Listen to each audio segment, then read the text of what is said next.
Hello guys, AIC computer education में आपका स्वागत है। चलिए आज के इस वीडियो में फिर से दूसरे प्रोजेक्ट में आए हैं डीसम फार्मूला के साथ। ठीक है, तो कि पिछले वीडियो में हम आपको डीसम फार्मूला के बारे में एक्सप्लेन करके हम सारा कुछ बताए थे कि डीसम फार्मूला क्या होता है। नॉर्मली सम फार्मूला तो आप लोग पता है कि नॉर्मली सम फार्मूला को यूज़ करते हैं हम एक सेल से जब दूसरे सेल को हमको जोड़ना होता है तो सम फार्मूला यूज़ करते हैं। लेकिन यहाँ पे एडवांस में सम फार्मूला यूज़ करेंगे हम डीसम फार्मूला, जिसका काम होता है, क्या काम होता है वो पिछले वीडियो में हम सारा एक्सप्लेन करके आप बता चुके हैं। अगर आप नए हैं तो पिछला वीडियो जाकर आप देख लें कि डीसम फार्मूला क्या है और किस टाइप से हम यूज़ करते हैं।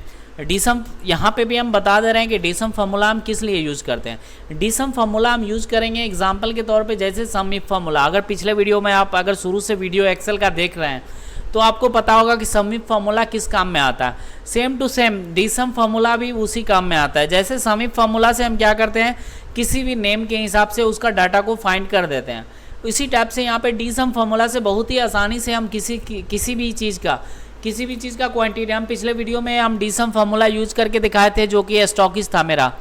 ठीक है, किसी भी शॉप का स्टॉकिस, जो स्टॉक का मेंटेन होता है, मेंटेन रखने के लिए हम स्टॉकिस बनाते हैं। स्टॉकिस में क्या होता है, क्वांटिटी हमको देखना पड़ता है।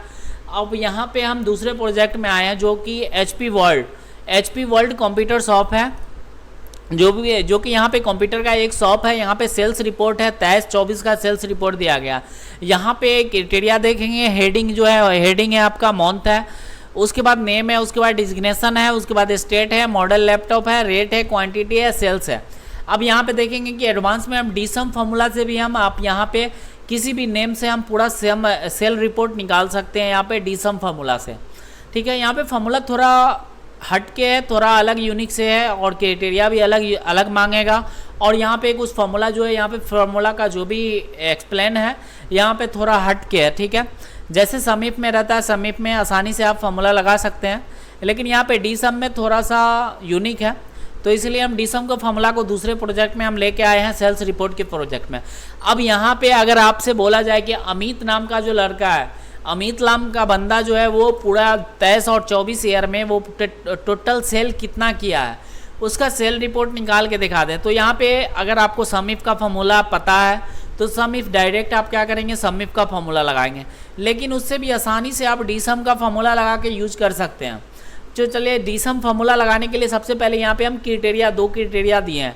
यहाँ पे नेम दिए हैं और सेल्स दिए हैं। यहाँ पे हमको क्या चाहिए, नेम चाहिए, नेम वाइज हमको सेल्स रिपोर्ट चाहिए। ठीक है, तो यहाँ पे हम दो क्राइटेरिया, दो हेडिंग ले लिए हैं, नेम का और एक सेल्स का हेडिंग। ठीक है, यहाँ पे एक सेल्स वाले कॉलम में हमको सेल्स रिपोर्ट चाहिए और नेम वाले कॉलम में किसी भी जिसका हम नेम डालें यहाँ पे पूरा सेल रिपोर्ट यहाँ पे आ जाए, उसका सेल्स रिपोर्ट। तो चलिए फॉर्मूला लगाकर हम आपको दिखाते हैं इस वीडियो में।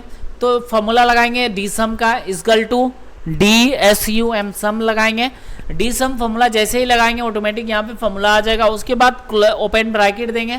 ओपन ब्रैकेट जैसे ही देंगे तो यहाँ पे हिंट्स देखिएगा, जो भी फॉर्मूला लगाते हैं, फॉर्मूला लगाने के बाद जो हिंट्स आता है उस हिंट्स को अच्छे से ध्यान में रखना है और अच्छे से समझना है उसको पहले। ठीक है, फॉर्मूला कोई चीज़, किसी का फॉर्मूला याद करने का नहीं है, बस हिंट्स समझना है आपको। तो यहाँ पे डीसम का फॉर्मूला जैसे ही लगाते हैं तो आपके पास हिंट्स आता है। सबसे पहला हिंट्स जो आता है यहाँ पे डेटाबेस आता है। ठीक है, डाटाबेस सबसे पहले बोलता है इक्वल टू डीसम। जब फॉर्मूला लगाते हैं, ओपन ब्रैकेट करते हैं, तो उसके बाद बोलता है डाटाबेस तैयार कर, मतलब ठीक है, यहाँ पे आता है सबसे पहला डाटाबेस। तो डाटाबेस का मतलब आप जो भी टेबल बनाए हुए हैं, एक्सेल में जितना भी डाटा बनाए वो सारे टेबल को यहाँ से हम सेलेक्ट कर लेंगे। ठीक है, सारे टेबल को डाटाबेस में हम क्या करेंगे, जितना भी अब बनाए हुए हैं सारे टेबल को हम सेलेक्ट कर लेंगे। उसके बाद कॉमा प्रेस करेंगे। उसके बाद आप दूसरा जो हिंट दे रहा है आपको, वो बोल रहा है फील्ड मतलब किस फील्ड में, मतलब किसका फील्ड करना है आपको, किस टाइप का। यहाँ पे जो सेल्स है, यहाँ पे क्या है, सेल्स है, तो सेल्स वाले फील्ड हमको चाहिए, सेल्स रिपोर्ट चाहिए। तो यहाँ पे बोल रहा है फील्ड करने के लिए किस टाइप का हमको फील्ड करना है, सेल्स वाला चाहिए, तो सिर्फ सेल्स वाले रेंज को हम लेंगे। ठीक है, सिर्फ सेल्स वाले सेल्स को लेंगे। ठीक, सेल्स जो लिखा हुआ है बस उसी सेल को हम सिलेक्ट कर लेंगे फील्ड वाले में। ठीक है, फील्ड जो पूछ रहा है तो उसमें हम सिर्फ सेल्स को लेंगे। ठीक है, सेल्स को ले लिए। उसके बाद कॉमा प्रेस करेंगे। उसके बाद बोल रहा है क्राइटेरिया लेने के लिए। क्राइटेरिया क्या करेंगे, क्राइटेरिया जो होगा वो मेरा ये वाला सेल। नॉर्मली आप जो लगाते हैं सम इफ फार्मूला तो क्या करते हैं, किसी एक सेल को लेते हैं, सेल को ही हम क्राइटेरिया मानते हैं ना। लेकिन यहाँ पे क्या करना होगा, नेम वाले कॉलम को, नेम वाले सेल को भी लेना होगा और नीचे वाले सेल को भी लेना होगा इसमें, ठीक है। क्राइटेरिया में हम क्या करेंगे, ये नेम वाले सेल को भी ले लेंगे और नीचे वाले सेल को भी ले लेंगे, ये 2 सेल को आपको लेना पड़ेगा, ठीक है। यहाँ पे क्राइटेरिया में बस थोड़ा सा हिंट अलग है, यहाँ पे सारा हिंट्स जो है अलग है और क्राइटेरिया भी अलग है। क्राइटेरिया क्या है, बस 2 सेल को लेना है। यहाँ पे समीप में क्या करते हैं, जिस सेल में हमको टाइप करना होता है बस उसी सेल को हम क्राइटेरिया लेते हैं, लेकिन यहाँ पे डीसम फॉर्मूला में हम नेम को भी लेंगे और नीचे वाले दूसरे नंबर वाले जो सेल है उसको भी हम लेंगे क्राइटेरिया, ठीक है।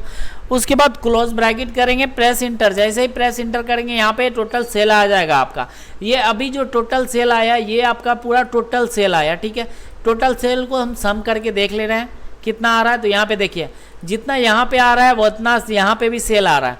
अब यहाँ पे हमको क्या चाहिए, सपोज डेट यहाँ पे अमित का, अमित जो बंदा है वो अमित जो है ये 23 और 24 में टोटल कितना सेल किया है वो जानना है हमको। तो AMIT यहाँ पे जो सेल ओपन रखे हुए हैं, यहाँ पे एक ब्लैंक रखे हुए हैं, उसमें हम टाइप करेंगे अमित, उसके बाद टैब प्रेस जैसे ही करेंगे यहाँ पे आ जाएगा आपके पास अमित का जितना भी सेल किया हुआ है, अमित ने जितना भी 23-24 में सेल किया है यहाँ पे डाटा आ जाएगा ऑटोमेटिक, ठीक है। उसके बाद अगर चाहते हैं मोहित का सेल चाहिए तो मोहित टाइप करेंगे, ऑटोमेटिक यहाँ पे सेल का डाटा आ जाएगा, ठीक है।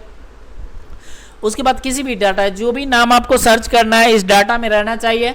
यहाँ पे जो आप टेबल सेलेक्ट किए हैं वो टेबल में आपको रहना चाहिए, ऑटोमेटिक यहाँ पे डाटा आ जाएगा। अगर नेम के जगह पे आपको चाहिए मंथ में तो मंथ वाइज भी यहाँ पे क्राइटेरिया रख सकते हैं। यहाँ पे मंथ कर देंगे और यहाँ पे टाइप करेंगे मंथ का नाम, ऑटोमेटिक यहाँ पे मंथ वाइज आ जाएगा रिपोर्ट, ठीक है। यहाँ पे सपोज डेट मंथ हम टाइप कर ले रहे हैं, मंथ। उसके बाद यहाँ पे डालेंगे ऑटोमेटिक APR डाला हुआ, तो APR जैसे ही डालेंगे ऑटोमेटिक आ जाएगा कि अप्रैल मंथ में कितना पूरा टोटल सेल किया हुआ है, ऑटोमेटिक यहाँ पे अप्रैल मंथ का डाटा आ जाएगा, ठीक है। यहाँ पे किसी भी नेम से आसानी से यहाँ पे डाटा खोज सकते हैं। तो जैसे समीप फार्मूला यूज़ करते हैं, समीप फार्मूला से भी हम क्या करते हैं, किसी एक नाम से हम अपना उसका पूरा सेल रिपोर्ट हम निकाल देते हैं। तो यहाँ पे भी डीसम फार्मूला से क्या करते हैं, डीसम फार्मूला से भी हम किसी एक नाम से या फिर किसी एक जगह से कुछ भी किसी एक नाम से भी हम उसका सारा सेल रिपोर्ट निकाल सकते हैं, या फिर किसी एक आइटम से हम पूरा क्वांटिटी निकाल सकते हैं उसका। जैसे आपकी स्टॉक मेंटेनेंस के बारे में बताए थे कि स्टॉक मेंटेनेंस कैसे करेंगे, उसमें हम स्टॉक मेंटेनेंस करने के लिए हम समीप फार्मूला का यूज़ किए थे, जो कि आइटम में यूज़ किए थे। तो यहाँ पे वहाँ पे आप डीसम का फार्मूला भी यूज़ कर सकते हैं। जो भी आपका प्रोजेक्ट बना हुआ है स्टॉक रिपोर्ट, उसमें आप डीसम फार्मूला भी यूज़ कर सकते हैं। तो चलिए डीसम फार्मूला दो प्रोजेक्ट आपको बता चुके हैं। आई होप कि आप समझ गए होंगे कि डीसम फार्मूला क्या है। तो चलिए आज के इस वीडियो में बस इतना ही था। Thank you.